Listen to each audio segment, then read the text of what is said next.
Senhor Santo, Deus amado, nós te louvamos, te agradecemos. Humilhados diante da presença do Senhor, nós pedimos que o Senhor continue abençoando o seu povo com a promessa da palavra. Nós te agradecemos por todo esse ano de 2018 que se finda. Nós te pedimos que durante esse ano de 2019 nós possamos ser verdadeiros discípulos, seguidores teus. Que o Senhor nos abençoe com o dom da palavra. Que o Senhor não nos deixe faltar o alimento do céu. Que acima de tudo as nossas vidas estejam curvadas diante do poder do Senhor. Ó Deus Santo, usa de misericórdia para conosco. Usa de misericórdia para com o teu povo. Salva aqueles que ainda não de herdar a salvação. Confirma ao coração destes o devido serviço que eles devem ter e prestar para com a casa do Senhor. Abençoa a tua congregação e que o teu povo saiba reconhecer que tua mão forte e poderosa jamais esteve encolhida, mas sempre estendida para os abençoar e fazer com que nós, diante de tanta dificuldade, pudéssemos estar cantando sempre o cântico de triunfo do Senhor, com os lábios entoando o teu louvor, com o coração contrito e quebrantado diante de tua presença. Nós expressamos a nossa gratidão, a gratidão pelos nossos irmãos, a gratidão pela nossa igreja, a gratidão por tua boa palavra, a gratidão pelo cântico dos salmos, a gratidão pela disponibilidade que cada servo teu teve para contigo, a gratidão que o Senhor fez para com que nós pudéssemos nos regozijar em ti. Te louvamos, te agradecemos, é assim que oramos, pelo nome santo, maravilhoso e poderoso de Cristo Jesus, que vive e reina para todos sempre. Amém. Irmãos amados, vamos abrir as Escrituras. Eu gostaria de, nesse instante, lhe convidar para que você possa abrir a Escritura Sagrada no livro de Mateus, capítulo 8. A pregação ela também tem sido contínua. Mateus, capítulo 8, os versos que nós vamos ler vai do verso de número 17 ao verso de número 27. Então, Mateus, capítulo de número 8, verso 17. Aliás, irmãos, desculpa, verso 18 ao verso 27. Mateus, capítulo 8, verso 18 ao verso 27. Você vai prestar atenção aí, que você vai estar diante de um único texto que traz para nós hoje duas grandes lições. E a palavra de Deus, ela sempre cai bem, ela calha bem junto ao povo. E como nós estamos num período de transição de ano, hoje é o nosso último culto durante esse ano de 2018, amanhã é o último dia desse ano. Então, esse texto nos ensina hoje grande verdade sobre o que devemos fazer, por exemplo, neste ano de 2019. Aliás, o que deveríamos ter feito durante todo o ano de 2018, aliás, até os anos anteriores. Então, eu quero lhe convidar para que você esteja com a palavra do Senhor aberta. Mateus, capítulo de número 8, verso 18 ao verso 27. Assim diz o Senhor, irmãos. E Jesus, vendo em torno de si uma grande multidão, ordenou que passassem para o outro lado. Aproximando-se dele, um escriba disse-lhe: Mestre, aonde quer que fores, eu te seguirei. E disse-lhe Jesus: As raposas têm covis, e as aves do céu têm ninhos, mas o Filho do Homem não tem onde reclinar a cabeça. E outro dos seus discípulos lhe disse: Senhor, permite-me que primeiramente vá sepultar meu pai. Jesus, porém, disse-lhe: Segue-me e deixa os mortos sepultar os seus mortos. Verso 23. E entrando ele no barco, seus discípulos o seguiram. E eis que no mar se levantou uma tempestade, tão grande que o barco era coberto pelas ondas. Ele, porém, estava dormindo. Os seus discípulos, aproximando-se, o despertaram, dizendo: Senhor, salva-nos, que perecemos. E ele disse-lhes: Por que temeis, homens de pequena fé? Então, levantando-se, repreendeu os ventos e o mar, e seguiu-se uma grande bonança. E aqueles homens se maravilharam, dizendo: que homem é este? Veja, que até os ventos e o mar lhe obedecem. Irmãos, a gente pode agora se assentar. Deixa eu explicar aqui o texto para você, antes que a gente parta diretamente do texto, mas veja, esse texto aqui ele é apenas dividido em duas sessões, apenas, duas. A primeira sessão vai do verso 18 ao verso 23. Apesar de na sua Bíblia aí você ter uma divisão entre o verso 22 ao verso 23, essa divisão ela não é feita por biblistas.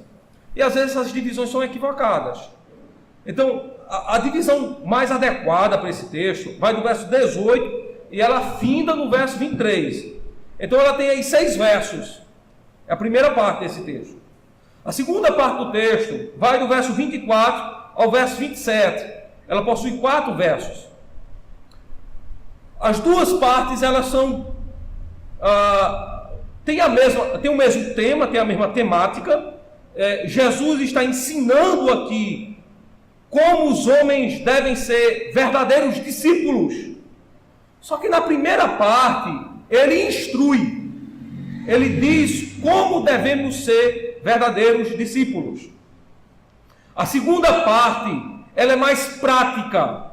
Ele vai dizer o que acontece a verdadeiros discípulos. Então a primeira parte, como ser um verdadeiro discípulo. E a segunda parte, do verso de número 24 ao verso de número 27, o que acontece a verdadeiros discípulos. Uma outra coisa que eu gostaria de lhe esclarecer é que a palavra discípulo significa seguidor. Ninguém pode ser discípulo sem antes ser um seguidor. Então, aquele que era discípulo, naturalmente, ele seguia aquele que lhe instruía, a quem recebia o epiteto de mestre. Então, o mestre, ele fazia discípulos. E ele fazia discípulos por aquilo que ele normalmente ensinava. Falando no contexto, na época de Cristo, nós estamos falando de vários mestres. Havia os doutores da lei. Eles eram repartidos em 2 grupos. Em uma parte você tinha os escribas. E do outro você tinha um grupo mais excelente quanto ao exame da lei do Senhor, que eram os fariseus. Esses eram peritos na lei de Deus. O problema de ambos os grupos é que eles extrapolavam na interpretação da lei de Deus. A interpretação que eles davam à palavra de Deus era uma interpretação estranha. E a prática que eles tinham era completamente corrosiva, de tal modo que atribuía aos seus seguidores grandes fardos. Logo, escribas e fariseus formavam também discípulos ou seguidores, mas tanto os discípulos e os seguidores dos fariseus, por um breve espaço de tempo, logo desistiam de segui-los, que eles colocavam sobre seus seguidores grandes fardos. Nós podemos ver isso de forma um tanto precisa no capítulo 11 do livro de Mateus. Exatamente no verso número 28, Cristo está olhando para os discípulos dos escribas, para os discípulos dos fariseus, e os convidando a vir até ele, os chamando, os intimando para que eles pudessem ir ao próprio Cristo. E indo ao próprio Cristo, eles seriam livres dos fardos e dos carregos que estavam sobre estes. Mas Cristo aqui no texto verdadeiramente se porta como um mestre, mas um mestre completamente diferente daqueles velhos mestres que estavam surgindo na terra de Israel e que por muito tempo eram responsáveis pela pregação da palavra do Senhor. Esse mestre é conhecido pelo dom da sua palavra, e não somente isso. Ele pregava como que tendo autoridade. Segundo, a sua pregação era acometida de sinais e maravilhas que seguiam a pregação dele. E em terceiro lugar, a pregação de Cristo modificava a vida dos pecadores. Aqueles que com ele tinha contado, tinha simplesmente as suas vidas completamente modificadas. Gostaria de ver agora com você a primeira parte do texto, que vai do verso 18 ao verso de número 23. Nessa primeira parte, o Senhor nos ensina como sermos verdadeiros discípulos, verdadeiros seguidores. Mas eu gostaria de lembrar para você sobre 2 pontos como nós não devemos ser seguidores de Cristo. E o primeiro ponto, irmãos, que como nós não devemos ser seguidores de Cristo, é indo a Ele. Nós nunca podemos ir a Cristo. E um verdadeiro seguidor, ele nunca escolhe ir a Cristo. Ele está pregando a palavra do Senhor. E um escriba, perito na lei, diz assim: aonde quer que fores, te seguirei. E rapidamente esse homem ouve uma dura repreensão de Cristo. Esse homem ouve o seguinte: as raposas têm covis e as aves têm ninhos. Verso número 20. Mas o Filho do Homem não tem um local sequer para reclinar a sua cabeça. Verdadeiros seguidores de Cristo não optam por seguir a Cristo. Eles não dizem: eu irei a Cristo, como se esse Cristo estivesse completamente debilitado ou enfermo. Essa expressão que eu estou dizendo pode até lhe parecer estranha. O pastor está me ensinando que um seguidor de Cristo não pode dizer: eu vou a Cristo. É isso mesmo. Eu estou lhe dizendo que você não pode dizer que vai a Cristo.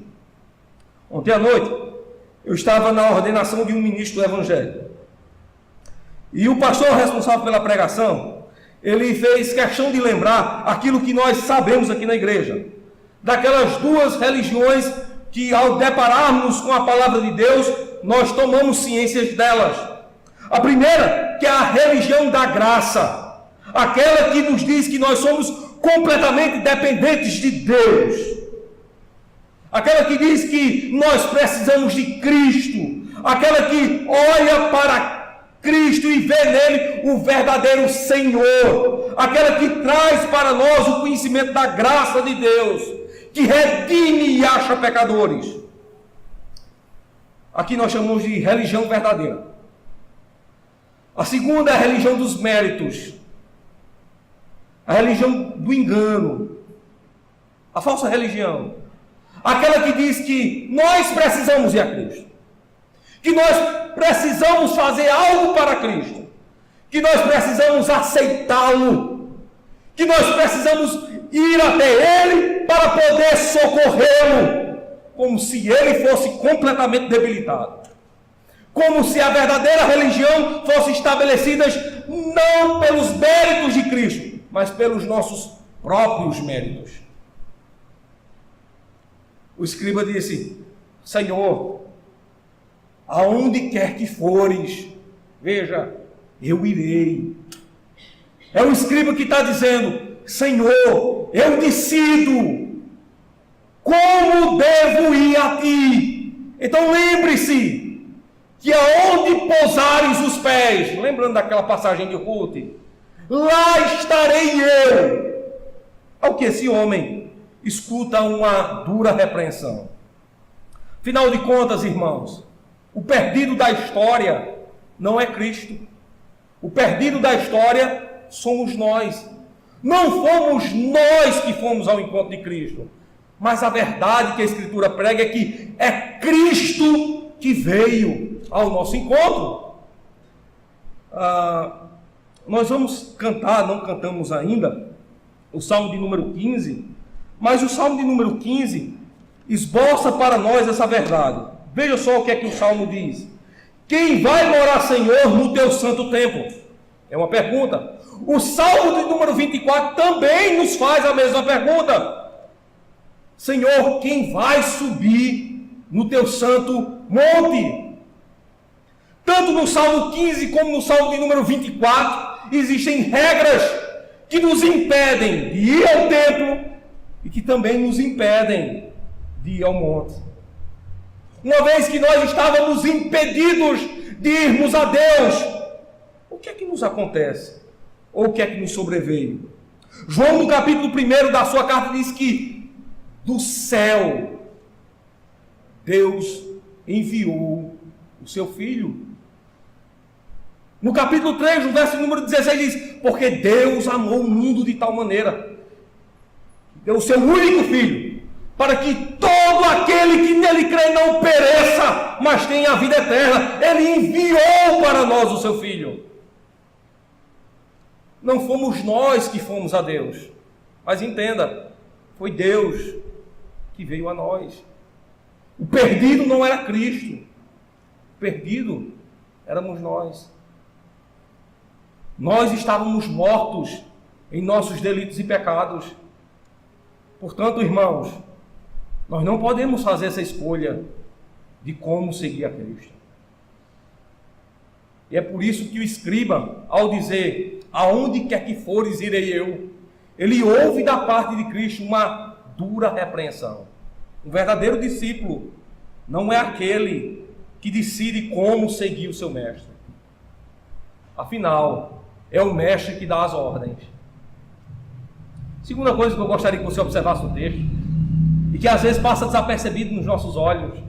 Veja, o segundo homem diz assim: Senhor, deixa primeiramente que eu vá sepultar o meu pai, e logo depois do sepultamento seguirei. Ao que ele também ouve uma dura repreensão de Cristo, que diz o seguinte: deixe que os mortos sepultem seus mortos. Observe, verso de número 21 diz o seguinte: outro de seus discípulos lhe disse: Senhor, permite-me que primeiramente vá sepultar meu pai. Jesus, porém, disse-lhe: segue-me, deixa os mortos sepultar seus mortos. Uma segunda coisa que eu quero lhe dizer sobre ser um verdadeiro discípulo de Cristo, não é você que diz quando vai servir a Cristo. E às vezes, irmãos, nós somos impactados com essas notícias. Pregamos o Evangelho para pessoas que até frequentam a igreja, que até se sentam nesses bancos onde nós sentamos. E elas dizem o seguinte: olha, não se preocupe não, ano que vem eu vou estar na igreja. Ano que vem eu vou seguir a Cristo. Muitas pessoas dizem o seguinte: deixe que eu decido quando vou seguir a Cristo. Irmãos, é uma segunda falha que cometemos. Não somos nós que escolhemos quando devemos seguir a Cristo. Não somos nós que ditamos as regras. Ora, um morto não tem decisão alguma.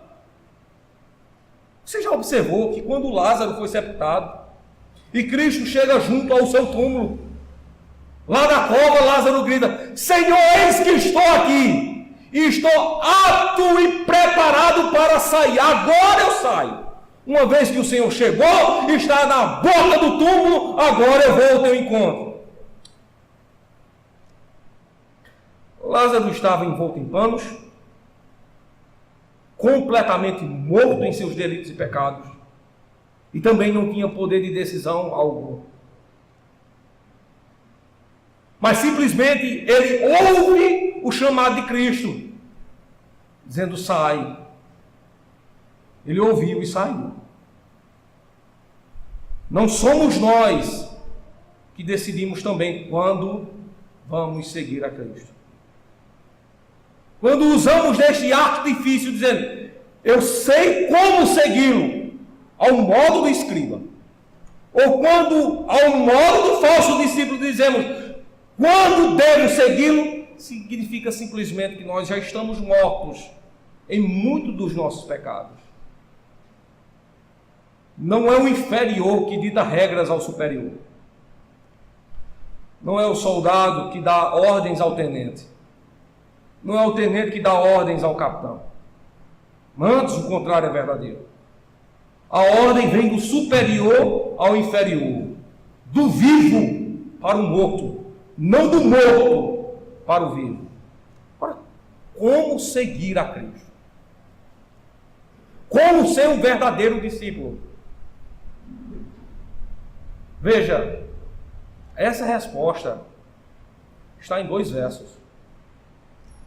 Verso de número 18, diz assim: Jesus, vendo em torno de si uma grande multidão, ordenou, observe essa palavra, ordenou que passassem para o outro lado. Veja, ele não pediu, ele não implorou, ele não deu uma possibilidade, ele simplesmente ordenou.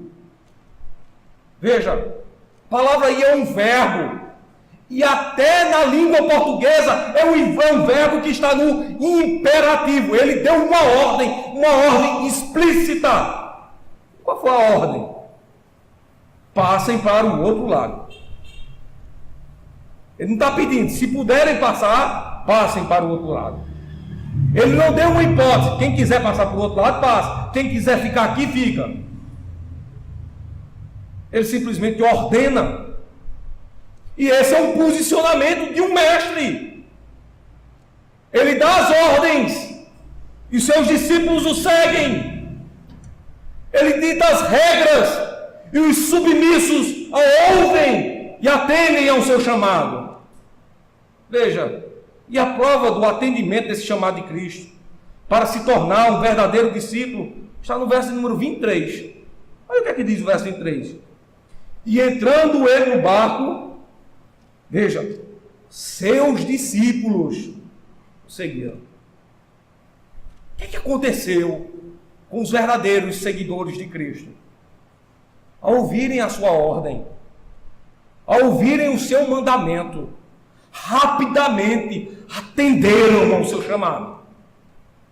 Irmãos, é impactante como nós temos crentes hoje, que tendem a serem mais sábios do que Cristo.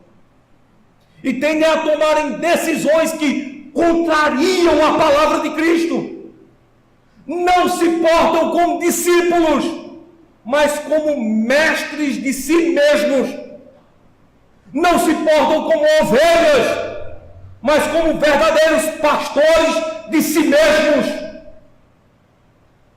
A verdadeira característica de um discípulo não é questionar o seu mestre, mas é seguir as palavras do seu mestre, e primordialmente deste mestre, que é acima de um mestre, é um rei, e que é acima de um rei, é o próprio Deus entre os homens. Ora, como é que nós conhecemos os verdadeiros seguidores de Cristo? O texto aqui já seria muito suficiente para nós. Nos diz que os seus discípulos ouviram a sua ordem, verso 18, e no verso número 23, cumpriram o seu mandamento, seguiram. Ora, não foi assim que ensinou o rei Salomão, quando diz, na parte final do livro de Eclesiastes: filho meu, de tudo que tens ouvido, o conselho que te dou é: guarda os mandamentos de Deus e o teme. Teme a Deus e guarda os seus mandamentos. Veja como se comporta um verdadeiro discípulo de Cristo. Abra a Escritura Sagrada aí em 1 João, capítulo 2. Você vai ler comigo do verso 3 ao verso 5. Olha o que aqui diz. E nisto sabemos que o conhecemos. 1 João 2, 3. Não estou falando do Evangelho, mas da primeira epístola. E nisto sabemos que o conhecemos. Como é que sabemos que conhecemos a Cristo? Se guardamos os seus mandamentos. A palavra mandamento ou ordem é a mesma coisa. Se atendemos às suas ordens. Um verdadeiro discípulo ouve as ordens de Cristo e atende. Ele não questiona. Aliás, maldito será a casa a igreja, a congregação, se nós passarmos agora a duvidarmos das ordens de Cristo. Veja, o próprio Cristo diz, uma casa dividida, ela não subsiste. Vocês já imaginam se os crentes agora disserem o seguinte, vamos questionar agora todas as palavras de Cristo. O que ele nos disser, nós iremos pôr à prova. Ora, irmãos, nós não precisamos disso. Uma vez que nós, como verdadeiros crentes, andamos por fé e não por vista. É a fé que nos move, não a prova daquilo que é dito para nós que vai nos mover. A palavra de Cristo é completamente suficiente para guiar os passos dos seus filhos. Então o verso 3 diz assim, nisto sabemos que o conhecemos, se guardamos os seus mandamentos. Verso 4, aquele que diz, eu o conheço e não guardo os seus mandamentos, é o que acontece com ele, é mentiroso e nele não está a verdade. Interessante. Nele não está a verdade. Lembre-se que em João capítulo 14, Cristo, entre uma de suas características, é a máxima expressão da verdade.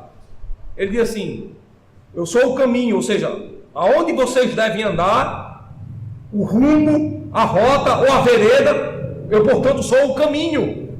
E ele diz também no texto, eu sou o caminho, a verdade. Veja, se nós não seguimos as suas instruções, se nós não seguimos os seus mandamentos, a verdade não está em nós. Ou seja, quem é que não está em nós? O próprio Cristo não está em nós. O próprio Cristo não está em nós. Eu gostaria que você lembrasse de algo aqui importante, que mede a fé dos irmãos, a fé dos crentes. Veja, uma vez que Deus não habita em templo feito por mãos humanas, 1 Coríntios 3,16, o Senhor passa a habitar onde? Hebreus capítulo 2, no meio da congregação. Se nós não seguimos os seus mandamentos, Ele não está em nós. O próprio Senhor não está em nós. Como é que eu posso ser um verdadeiro discípulo se eu questiono a sua palavra? Se eu ponho em xeque o seu ensinamento? Se eu não submeto às suas instruções? Se eu não guardo as suas palavras? Se eu questiono a sua autoridade? Como posso dizer que Cristo é o meu mestre, se eu não atento para a sua autoridade? Se eu questiono a sua voz? Irmãos, um verdadeiro seguidor, ele ouve as palavras do seu mestre e fielmente o segue. E diz o texto, ainda no verso 4. Aliás, desculpa, verso 5. Mas qualquer que guarda a sua palavra, o amor de Deus está nele verdadeiramente aperfeiçoado. Nisto conhecemos que estamos nele. Veja, se eu guardo a sua palavra, o seu amor aperfeiçoado, o seu sacrifício vicário, sua morte expiatória, sua salvação plena e absoluta, está comigo. Mas veja, qual é a prova real que eu vou dar disso? O verso conclusivo desse texto não é o verso 3, não é o verso 4 e não é o verso 5, mas é o verso 6. O que é que diz agora o verso 6? Aquele que diz que está nele, escute, também deve andar como ele andou. O que é que faz um discípulo? Ele segue seu mestre. Não guardamos a sua palavra? Ele não está conosco? O que fazemos nós agora? Seguimos os seus passos. Qual seria o melhor conselho para um crente entrar o ano de 2019? Se vista de branco na passagem de ano? Não. Certamente não. Você não é místico. Dá até vontade, se ver algum crente de branco, jogar um pouquinho de terra, só para melar a roupa. Deixa de ser misto. Você é crente. Que negócio tem? Não, é porque eu quero paz. Meu irmão, paz, vá a Cristo. Você vai encontrar paz. Tem crente que se veste de amarelo, dourado, porque quer fortuna, riqueza. Meu irmão, se você quer fortuna e riqueza, vá trabalhar. Arruma emprego. Fortuna e riqueza. Fortuna e riqueza.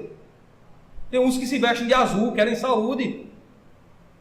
Faça exercício físico. Por sinal, eu até estou precisando. Mas não vai ser vestido de azul que eu vou obter saúde para 2019. Não é vestido de branco que eu vou obter paz. Não é vestido de amarelo ou dourado que eu vou obter riquezas. Se eu quero que minha vida seja uma bênção em 2019, qual é o melhor conselho que eu poderia dar para um crente? Siga a Cristo, meu irmão.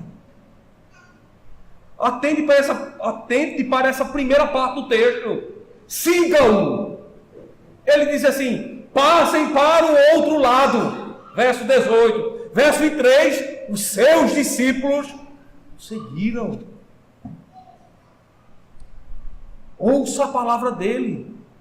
Siga a Cristo. Aonde quer que ele for, vá. Por onde ele andar, ande também. Sejam as práticas de Cristo as suas práticas. Seja a vida de Cristo a sua vida. Que as palavras de Cristo moldem e sejam um mapa de orientação para toda a sua vida. Agora veja, esse conselho que vale para 2019 deveria ser válido para você em 2018, em 2017, em 2016, em 2015, 14, 13. Deveria ser aquilo que deveria lhe orientar durante todo o seu progresso, durante toda a sua caminhada.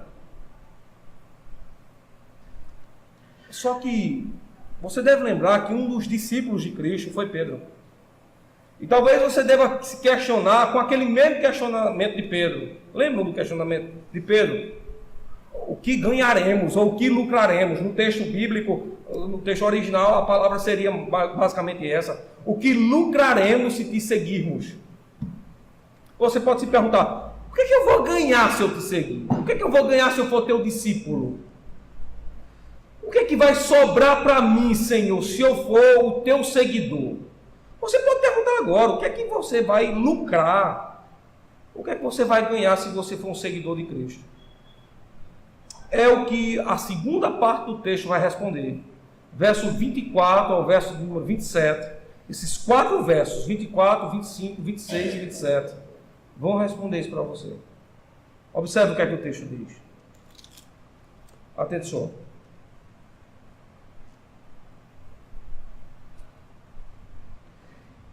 E eis que no mar se levantou uma tempestade, tão grande que o barco era coberto pelas ondas, ele porém estava dormindo. Você lembra de um salmo? Eu tinha uma camisa quando era menor, na época da minha conversão, lá em 1999, no ano em que eu me converti, e na minha camisa era uma camisa branca, e tinha uma parte de um salmo. Eu tinha ganho essa camisa de uma tia minha. E tinha escrito assim: em paz me deito e logo durmo, porque o Senhor me faz dormir em segurança. É o Salmo 3. Veja, o que é que diz aqui esse salmo? O que é que nos diz aqui essa palavra do Senhor? Observe. Eis que se levantou no mar uma tempestade, tão grande que o barco era coberto pelas ondas. Ele, porém, estava dormindo. Os seus discípulos, aproximando-se, o despertaram, dizendo: Senhor, salva-nos. Aí ele disse assim: salva-nos, porque perecemos. Os discípulos estavam dizendo: Senhor, socorre-nos, porque nós estamos a morrer. Salva-nos, Senhor, porque perecemos. O verso 26 diz assim: e ele lhe disse: por que temeis, homens de pequena fé? Então, levantando-se, repreendeu os ventos e o mar, e seguiu-se uma grande bonança. O verso final diz assim: e aqueles homens se maravilharam, dizendo: que homem é este, que até os ventos e o mar lhe obedecem? Você observou que o texto está dizendo que eles estavam no barco com Cristo, e mesmo assim, lhe veio o quê? Uma tempestade, o mar se tornou bravio, e o barco era sacudido pela água das ondas e pelo vento. E imediatamente aqueles homens rogaram, clamaram em alta voz, dizendo: Senhor, salva-nos. Salva-nos, porque perecemos. Observou como é que Cristo estava? Literalmente cumprindo o salmo: em paz me deito e logo durmo, porque o Senhor me faz dormir em segurança. Mas como vai dormir em segurança? Um barco sendo sacudido pelas águas, pelas ondas bravias, a tempestade que o açoita, e o vento que está a ponto de levar a pique. Os homens correm, o acordam e pedem para ele que faça alguma coisa. O que é que acontece? Ele fala, o mar se acalma, a tempestade cessa, o vento mais não açoita o barco. O que é que acontece aqui com os discípulos, irmãos? É que eles estão com Cristo e eles enfrentam problemas, eles enfrentam dificuldades, a ponto de suas vidas correrem risco de morte. O que é que acontece com um seguidor de Cristo? Ele está com Cristo, ele sofre perigo ao ponto de sua vida correr risco de morte. Mas o que é que acontece com os discípulos? Eles passam pelo perigo, eles passam pela turbulência, eles passam pela tribulação e eles passam pela morte. O que é que acontece? É porque eles estão com Cristo ou porque Cristo está com eles? Cristo está com eles. E nós passamos pelos nossos problemas. E nós passamos pelas nossas dificuldades. E nós passamos pelas nossas turbulências. Nós corremos até perigo de morte. Mas nós não morremos. Você quer saber o que é que acontece com alguém que está com Cristo? Em detalhes, abra sua Bíblia em Romanos capítulo 8. Vamos ler os detalhes que podem acontecer com alguém que está com Cristo. Romanos capítulo 8. Veja só o que é que o Senhor ele nos ensina.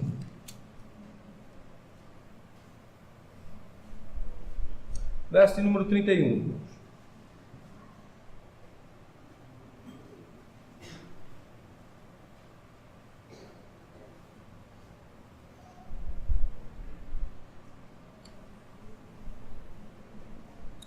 Que diremos, pois, a estas coisas? Se Deus é por nós, quem será contra nós? Aquele que nem mesmo a seu próprio Filho poupou, antes o entregou por todos nós, como não nos dará também com ele todas as coisas? Quem tentará acusação contra os escolhidos de Deus?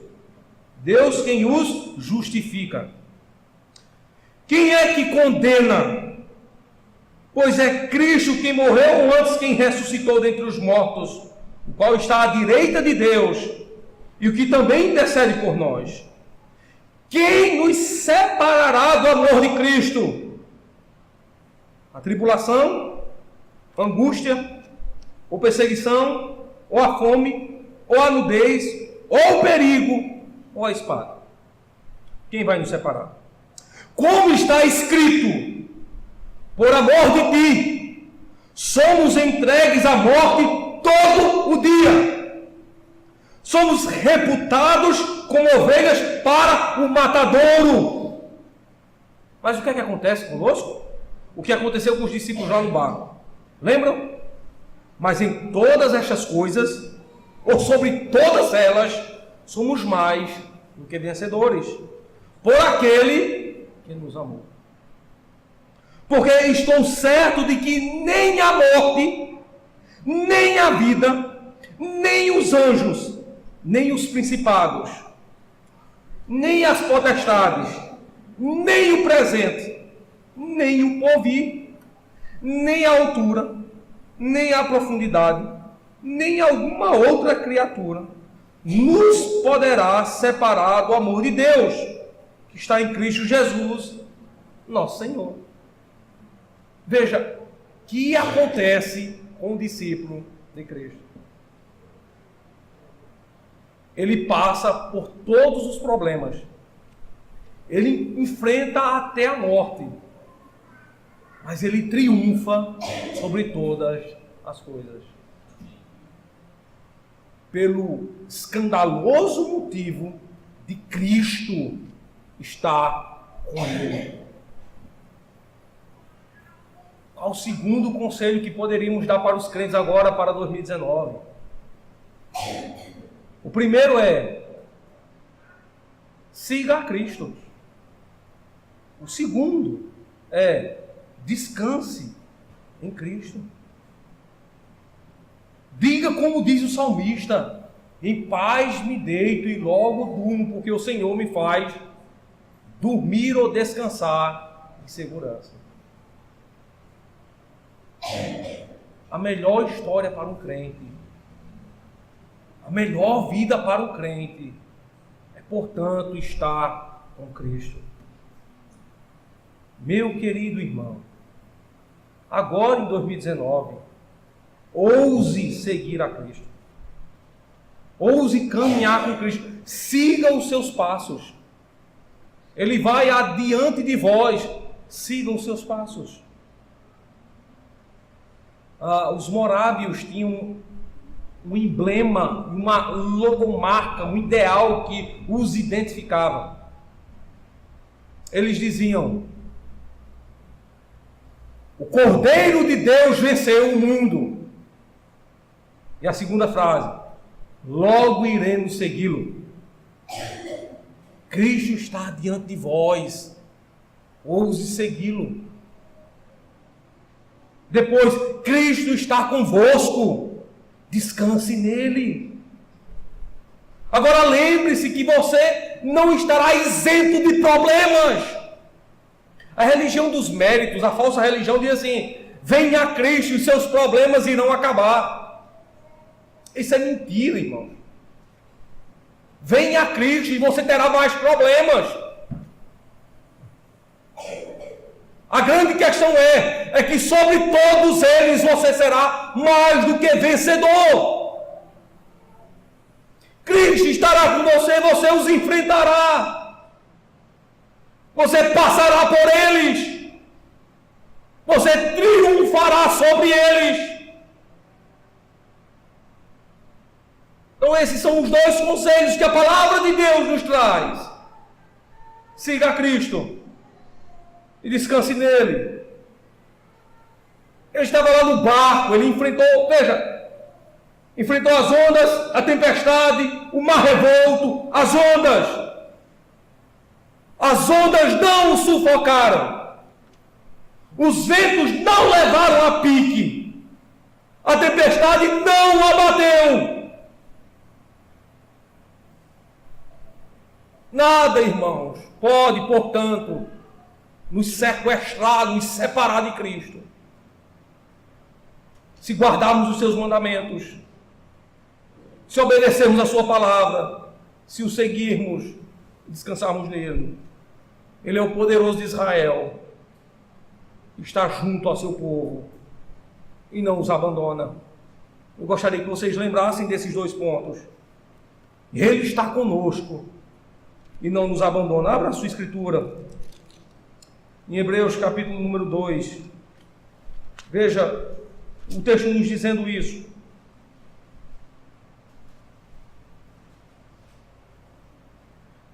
Capítulo 2, verso 11 e o verso 12 diz assim: porque assim o que santifica, como os que são santificados, são todos de um, por cuja causa não se envergonhe de lhe chamar irmãos, dizendo: anunciarei o teu nome a meus irmãos, cantar-te-ei louvores no meio da congregação. Veja, Cristo está conosco, irmãos. E a sua permanência não é temporária. Abra sua Bíblia aí em Mateus capítulo de número 28. E veja que sua permanência conosco, em dado algum, ela é temporária, mas ela é permanente. Veja, capítulo 28, verso 20. Mateus capítulo 28, verso 20 diz assim: ensinando-os a guardar todas as coisas que eu vos tenho mandado. E eis que estou convosco, quais dias? Todos os dias. Até quando, irmão? Até a consumação do mundo. O texto não termina aí. O texto termina como? Assim seja. Veja, assim seja, assim é. É desta forma. Ele está conosco todos os dias, até a consumação do mundo. Assim é, assim seja. Está no nosso meio, todos os dias, até a consumação do mundo. É por isso que um cristão verdadeiro e genuíno, ele deve descansar no seu Senhor. O nosso trabalho é descansar nele, irmãos. O nosso trabalho agora é descansar em Cristo. E o Senhor nos abençoe, irmãos. Glória para sempre. Amém.